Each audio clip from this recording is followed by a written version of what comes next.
Goal setting, part two. What you do. It was the bottom of our Block O or our YSU wheel of life.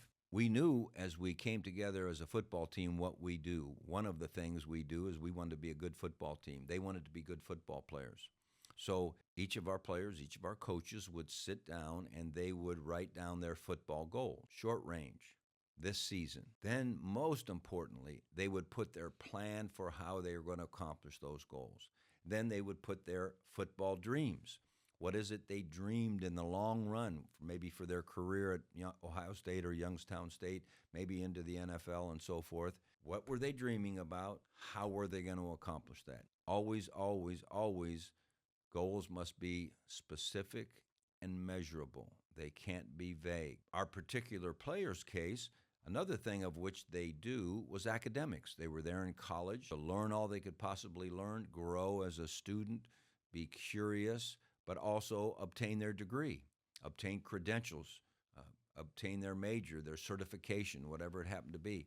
So each and every year, just like their football goals, we would ask them to set them, come up with a plan for accomplishing them, set their dreams in that area, and their plans for accomplishing them.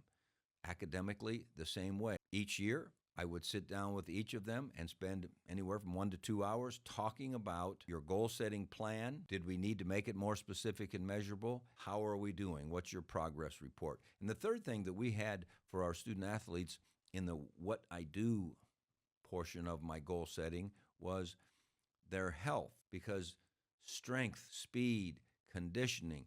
You think about the NFL Combine, that's all they talk about is your 40-yard dash and number of reps bench press and your shuttle run and so forth. We knew as a team if we were in better condition, if we were stronger, we were more explosive.